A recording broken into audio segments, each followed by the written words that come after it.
Mereka hidup dalam kemewahan, duduk di singgasana emas, dan memerintah dengan kekuasaan mutlak.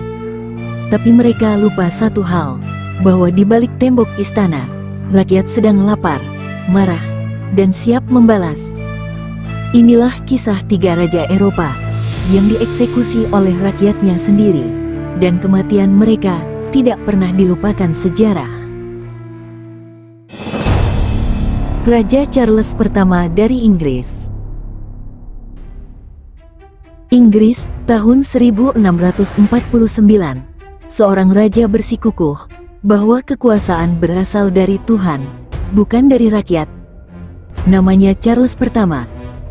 Ia membubarkan parlemen, menaikkan pajak sewenang-wenang, dan menekan lawan politik. Perang saudara pun pecah antara kubu raja dan pasukan parlemen yang dipimpin Oliver Cromwell. Setelah kalah dan ditangkap, Charles diadili di pengadilan rakyat. Ia tak percaya seorang raja bisa diadili oleh rakyat jelata. Tapi vonis sudah jatuh. Charles bersalah atas pengkhianatan. Tanggal 30 Januari tahun 1649, di depan istana Whitehall, sebuah panggung dibangun. Di sanalah kepala Charles pertama dipenggal, dan terdengar desahan ngeri dari kerumunan. Beberapa menyaksikan darah raja menetes ke salju, menodai kemurnian tahta Inggris. Setelah itu, Inggris jadi republik, tapi tanpa raja. Negeri justru dilanda krisis dan ketakutan. Monarki akhirnya dikembalikan. Namun, pesan eksekusi itu tetap abadi. Bahkan raja pun tak kebal terhadap kehendak rakyat. Raja Louis ke-16 dari Prancis. Lompat ke Paris. Tahun 1793, revolusi Prancis meledak seperti badai. Di tengah kekacauan dan darah, berdiri seorang raja yang kehabisan waktu, Louis ke-16. Ia bukan raja yang bengis, tapi ia lamban dan buta akan penderitaan rakyatnya. Sementara orang miskin mengantri roti, Louis dan istrinya, Marie Antoinette, berpesta di istana Versailles. Kata-kata sang ratu, "Kalau tak ada roti, berilah mereka kue," membakar amarah jutaan jiwa. Akhirnya, rakyat mengadili rajanya sendiri. Louis dinyatakan bersalah atas pengkhianatan, dan hukumannya adalah kematian. Tanggal 21 Januari tahun 1793, di hadapan ribuan rakyat, Louis ke-16 menaiki tangga guillotine. Suara besi yang turun memotong sejarah Prancis menjadi dua.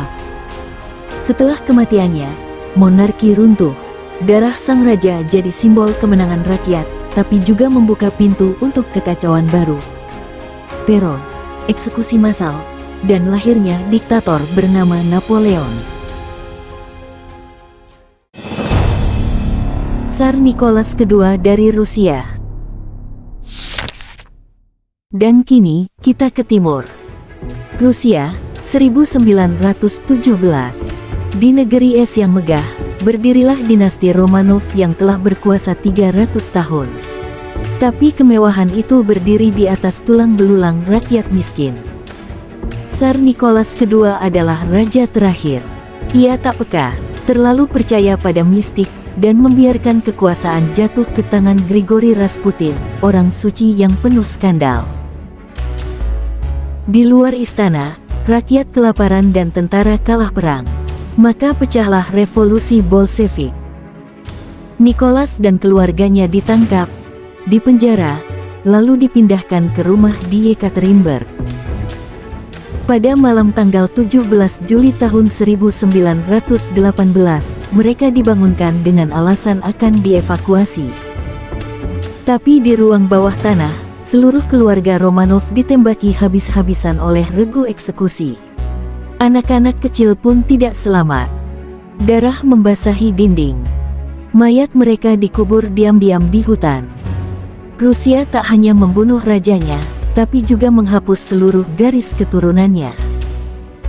Setelah itu, lahirlah era baru, Uni Soviet. Kekaisaran digantikan komunisme, dan Tsar hanya jadi kenangan dalam bayangan darah dan salju.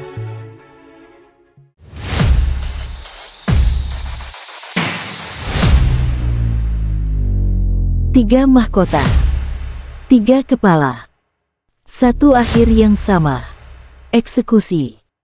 Charles pertama disambut sunyi tiang pancung. Louis ke-16 mendengar sorakan rakyat di detik-detik terakhirnya. Tsar Nicholas ditembak dalam gelap bersama keluarganya. Mereka lahir sebagai simbol kekuasaan mutlak, tapi mati sebagai pengingat bahwa tak ada tahta yang aman dari amarah rakyat. Darah biru pun bisa tumpah. Dan sejarah tak pernah lupa. Inilah kisah raja-raja yang dibunuh oleh zaman. Klik like, tinggalkan komentar, dan jangan lupa subscribe, karena kisah kelam seperti ini masih banyak menunggu untuk diungkap.